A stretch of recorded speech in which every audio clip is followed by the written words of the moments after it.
Merci Seigneur pour celles qui s'attendent à se marier. La parole de Dieu dit, et d'avoir une aide à leur côté. La parole de Dieu dit dans Genèse 2, 18, 24, Bible du Semeur, l'Éternel Dieu dit, « Il n'est pas bon que l'homme soit seul, je lui ferai une aide qui soit son vis-à-vis. » L'Éternel Dieu qui avait façonné du sol tous les animaux des champs et tous les oiseaux du ciel, les fit venir vers l'homme pour voir comment il les nommerait, afin que tout être vivant porte le nom que l'homme lui donnerait.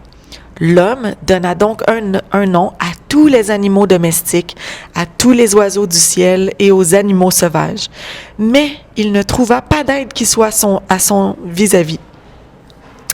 Alors l'Éternel Dieu plongea l'homme dans un profond sommeil. Pendant que celui-ci dormait, il prit une de ses côtes et referma la chair à la place. L'Éternel Dieu forma une femme de la côte qu'il avait prise de l'homme et il l'amena à l'homme. Alors l'homme s'écria, « Voici bien cette fois celle qui est os de mes os, chair de ma chair, on la nommera femme, car elle a été prise de l'homme. C'est pourquoi l'homme laissera son père et sa mère et s'attachera à sa femme, et les deux ne feront plus qu'un. » Dans Ecclésiaste 4, versets 9 à 12, il est écrit « Mieux vaut être à deux que tout seul. On tire alors un bon profit de son labeur. Et si l'un tombe, l'autre le relève, mais malheur à celui qui est seul et qui vient à tomber sans avoir personne pour l'aider à se relever. De même, si deux personnes dorment ensemble, elles se tiennent au chaud, mais comment celui qui est seul se réchauffera-t-il? Un homme seul est facilement maîtrisé par un adversaire, mais à deux, ils pourront tenir tête à celui-ci. Une corde faite de 3 cordelettes tressées n'est pas vite rompue. Maintenant, une parole pour la réussite dans vos études. Dans Proverbe 2,6, il est écrit « Car l'Éternel donne la sagesse, et ce sont ces paroles qui procurent la connaissance et l'intelligence. » Il est écrit dans 2 Chroniques 1, versets 10 à 12. « Accorde-moi donc maintenant la sagesse et la connaissance nécessaires pour que je sache comment me conduire à la tête de ce peuple.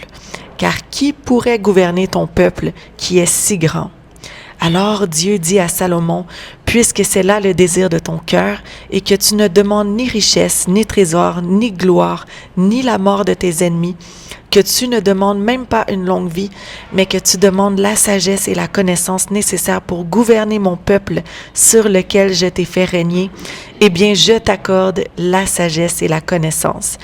Et de surcroît, des richesses, des trésors et la gloire, comme j'en ai jamais eu aucun roi avant toi, et comme n'en aura aucun après toi. » Alors, on voit vraiment que le Seigneur, c'était une prière qui lui a plu, parce que c'était pas pour son bénéfice à lui-même, mais vraiment pour le bien des gens et pour accomplir la volonté de Dieu et non la sienne sur la terre. Maintenant, une promesse pour la guérison dans vos cœurs.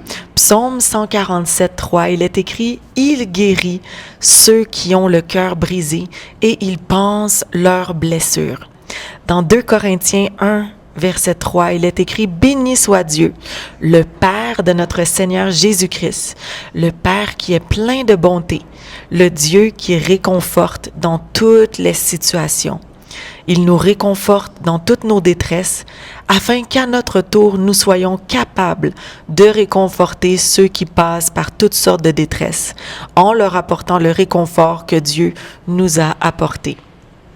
Dans Jérémie 30, 17, Bible du Semeur, il est écrit « Car je ferai venir ta guérison, je soignerai tes plaies. L'Éternel le déclare, toi qu'on appelle rejeté, Sion dont nul ne se soucie. » Dans Ésaïe 61, il est écrit « L'Esprit du Seigneur, l'Éternel est sur moi, car l'Éternel m'a oint pour porter de bonnes nouvelles aux malheureux.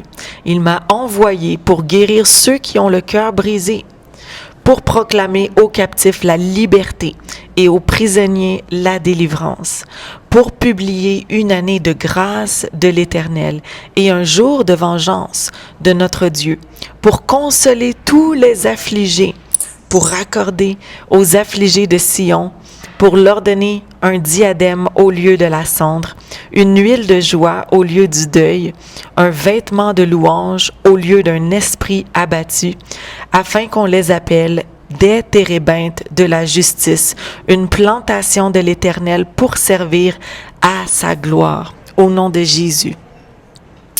Pour la guérison dans votre corps, j'ai pensé au passage dans Luc chapitre 5 et on va lire du verset 12 à 13 et ensuite du verset 15 à 26. Il est écrit « Un autre jour, alors qu'il se trouvait dans une ville, survint un homme couvert de lèpre.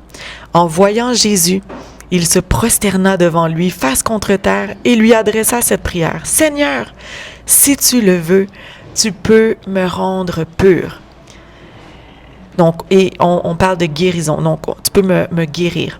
Donc, Jésus tendit la main et le toucha en disant, « Je le veux, sois pur. » Donc, soyez guéris. Et aussitôt, la lèpre le quitta. Versets 15 à 26, la réputation de Jésus se répandait de plus en plus. Aussi, de grandes foules affluaient pour l'entendre et pour se faire guérir de leur maladie, parce que c'est le nom de Jésus qui guérit. Mais lui se retirait dans des lieux déserts pour prier. Là, je vais lire du verset 17 à 26. Un jour, il était en train d'enseigner. Des pharisiens et des enseignants de la loi étaient assis dans l'auditoire. Ils étaient venus de tous les villages de Galilée et de Judée ainsi que de Jérusalem. La puissance du Seigneur se manifestait par les guérisons que Jésus opérait. Voilà que survinrent des hommes qui portaient un paralysé sur un brancard. Ils cherchaient à le faire entrer dans la maison pour le déposer devant Jésus, mais ils ne trouvèrent pas moyen de parvenir jusqu'à lui à cause de la foule.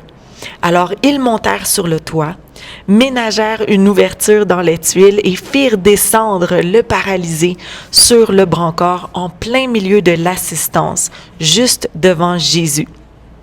Et lorsqu'il vit la foi de ces gens, Jésus dit, « Mon ami, tes péchés te sont pardonnés. » Les spécialistes de la loi et les pharisiens se mirent à raisonner et dire, « Qui est donc cet homme qui prononce des paroles blasphématoires?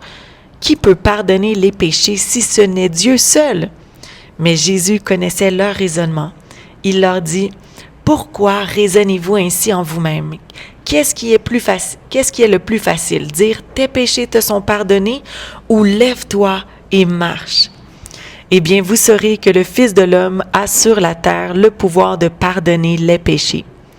Il déclara au paralysé, « Je te l'ordonne, lève-toi, prends ton brancard et rentre chez toi. » Aussitôt, devant tout le monde, l'homme se leva, prit le brancard sur lequel il était couché et s'en alla chez lui en rendant gloire à Dieu.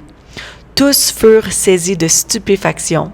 Ils rendaient gloire à Dieu et remplis de crainte, disaient, « Nous avons vu aujourd'hui des choses extraordinaires. » Que toutes ces promesses s'accomplissent dans leur vie, la restauration de leur cœur, la guérison des cœurs et des corps au nom de Jésus. Je prends autorité sur toute maladie, je commande que ça quitte. Et merci Seigneur d'amener la guérison maintenant de la tête jusqu'aux pieds au nom de Jésus.